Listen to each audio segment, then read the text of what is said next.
అయితే వెంకటేశ్వర స్వామికి అపచారం జరిగింది అని ప్రతి గుళ్ళలోనికి కూడా వెళ్ళి పూజలు చేసే పరిస్థితి కూడా మనందరం చూసాం. ఇవన్నీ ఒక పరంగా వెంకటేశ్వర స్వామి భక్తులుగా జరుగుతూ ఉంటే, ఒకవైపు నుంచి రాజకీయ దుర్బుద్ధితో దీన్ని కూడా రాజకీయం చేయాలి అని చెప్పి అతని హయాంలో జరిగిన తప్పుల్ని కప్పిపుచ్చుకోవడానికి చంద్రబాబు నాయుడు గారు గౌరవ ముఖ్యమంత్రి గారి మీద ఎదురుదాడి చేయడానికి సిద్ధపడి గౌరవ పులివెందుల ఎమ్మెల్యే గారు తీసుకుంటున్న నిర్ణయాలు చూస్తూ ఉంటే నిజంగా ఎప్పుడో అతన్ని పులకేసి అనేవారు, కానీ ఇప్పుడు నిజంగా పులకేసి ఏదో 2 or 4 పెట్టాలి మనం కూడా. ఎందుకు ఈ మాట చెప్తున్నానంటే, ఇదే జగన్మోహన్ రెడ్డి కల్తీ నెయ్యి వాడారు అని చెప్పి చంద్రబాబు నాయుడు గారు గౌరవ ముఖ్యమంత్రి గారు చెప్పిన తర్వాత బయటకు వచ్చి చంద్రబాబు నాయుడు గారి మీద ఎదురుదాడి చేయటం కూడా మనం చూసాం. తర్వాత వీళ్ళ తాలూకా వెనకత బ్యాచ్ ఉంటుంది కదా, ఒక భజన బృందం ఉంటుంది కదా, భజన బృందం బయటకు వచ్చి లేదు జగన్మోహన్ రెడ్డి గారు మెట్లు ఎక్కి వస్తారు తిరుమల తిరుపతి దర్శనానికి అని మాట్లాడారు. అది కట్ చేస్తే కాదు, నా కాలినడకని కాదు దర్శనానికి వస్తారు అన్నారు. ఇదంతా జరుగుతుంది. ఓకే, దర్శనానికి వస్తే రప్పించుదాము, కూర్చోబెట్టి అన్ని గౌరవ మర్యాదలు ఇచ్చి డిక్లరేషన్ మీద సంతకం పెట్టించుకొని అతన్ని తీసుకెళ్ళి దర్శనానికి పంపిద్దామని చెప్పి ఆలయ అధికారుల దగ్గర నుంచి భద్రత దృష్ట్యా పోలీస్ డిపార్ట్మెంట్ వాళ్ళు అందరూ కూడా అతను రాటుకని ఆహ్వానించారు. ఆల్ ఆఫ్ సడన్ అతనికి ఇష్టం లేకనో లేకపోతే ఇంట్లోంచి బయటికి తల్లి చెల్లికి పట్టిన గతి పడతాదని భయం వేసో తెలియదు, కానీ ఆటోమేటిక్గా లాస్ట్ మినిట్లో అయితే నేను వెళ్ళట్లేదు అని చెప్తూ కుంటి సాకులు చెప్పే పరిస్థితి వచ్చింది. ఏంటా కుంటి సాకులు అంటే, డైరెక్ట్గా బయటకు వచ్చి మాకు నోటీసులు ఇచ్చారు అన్నారు. అరే, పోలీస్ యాక్ట్ సెక్షన్ 30 అన్నది ఈరోజు చంద్రబాబు నాయుడు గారు తీసుకొచ్చింది కాదు. నీకులాగా జీవో నెంబర్ 1 ఇచ్చి సభలు అది ఆపుదామని చెప్పి లోకేష్ గారు పాదయాత్ర చేసినప్పుడు వచ్చిన జీవోలు కాదు ఇవి. పోలీస్ యాక్ట్ సెక్షన్ 30 అన్నది ఎప్పుడైనా శాంతి భద్రతలకు విఘాతాలు కలుగుతాయి అనుకునేటప్పుడు డిపార్ట్మెంట్ వాళ్ళు రెగ్యులర్గా ఇచ్చే నోటీస్ అది. ఆ నోటీస్లో చాలా క్లియర్గా వైఎస్ జగన్మోహన్ రెడ్డి గారు ఆంధ్రప్రదేశ్ మాజీ ముఖ్యమంత్రి 27/9/24, 28/9/24 తేదీల్లో తిరుపతి తిరుమల పర్యటించనున్నారని ప్రభుత్వ అధికారిక సమాచారం ద్వారా తెలిసినది. ఈ పర్యటనలో శ్రీ వైఎస్ జగన్మోహన్ రెడ్డి గారు తిరుమలలో శ్రీ వెంకటేశ్వర స్వామి వారిని దర్శించుకోనున్నారు.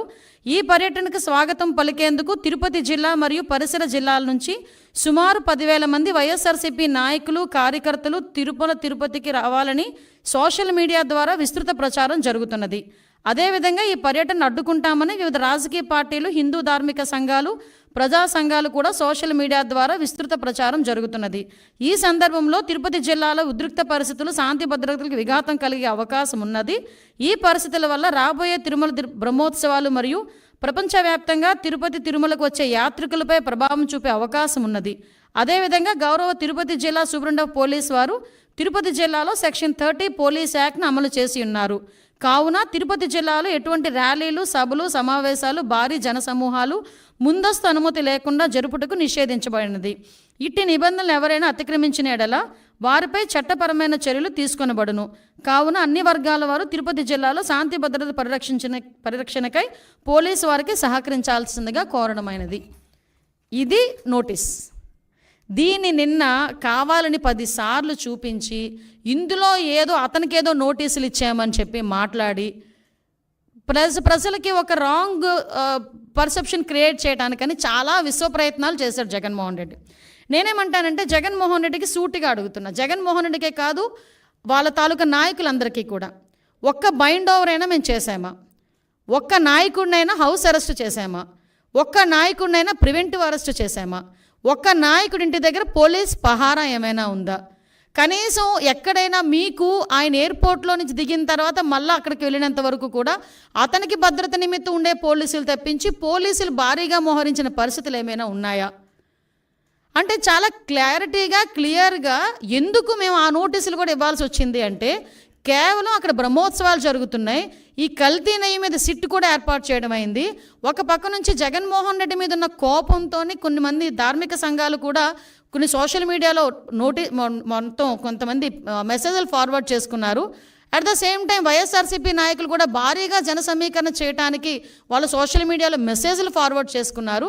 ఈ నేపథ్యంలో ప్రజలకు ఇబ్బంది కలగకుండా, యాత్రికులకు ఇబ్బంది కలగకుండా, విఐపీఎస్కి ఇబ్బంది కలగకుండా ఉండటానికి రెగ్యులర్గా శాంతి భద్రతలు విఘాతం కలిగిస్తాయనుకునేటప్పుడు పోలీస్ డిపార్ట్మెంట్ వాళ్ళు ఇచ్చే నోటీస్ అది. ఆ నోటీస్ కూడా జగన్మోహన్ రెడ్డికి ఇవ్వలేదే. జగన్మోహన్ రెడ్డిని రావద్దు అని ఎవరు చెప్పలేదే, మీరు రాకండి అని మేము ఎవరూ చెప్పలేదే, వస్తే మిమ్మల్ని అరెస్ట్ చేస్తామని చెప్పలేదే, ఏ రోజు చంద్రబాబు నాయుడు గారిని ఎయిర్పోర్ట్లోనే ఆపేసినట్టుగా మేము ఎప్పుడు ఆపడానికి మేము ప్రయత్నం చేయలేదే. నిజంగా జగన్మోహన్ రెడ్డి గారిని ఆపాలనుకుంటే ఆయన ఇంత ధైర్యంగా ఈ సెంట్రల్ జైలు విజిట్లు చేసేవాడు ఆయన? ఎంతమంది సెంట్రల్ జైల్లో ఉంటే విజిట్లు చేశాడు ఆయన? మేము ఎప్పుడైనా ఆపామా? అంటే విషయం ఏంటంటే, మేము ప్రజాస్వామ్యబద్ధంగా ముందుకెళ్తున్నప్పుడు మా మీద బురద చల్లటానికి పోలీసు నోటీసులు నాకు ఇచ్చారు అని చెప్పి నిన్న అతనికి వెళ్ళడానికి ఫస్ట్ ఆఫ్ ఆల్ అతనికి వెళ్ళడానికి ఇష్టం లేదు తిరుమల తిరుపతి దేవస్థానానికి. దట్టు డిక్లరేషన్ ఇచ్చి వెళ్ళడానికి అసలు ఇష్టం లేదు. మళ్ళీ నేను నొక్కి పెడుతున్నా, డిక్లరేషన్ వన్స్ ఇచ్చి కనుక ఆయన టెంపుల్లోకి వెళ్తే వాళ్ళ ఇంట్లో తల్లికి చెల్లికి బట్టిన గతి అతనికి పడతాదేమో అన్న ఉద్దేశంతో అతను వెళ్ళడం మానేశాడు. ఆ మర్మం ఏంటో మీరే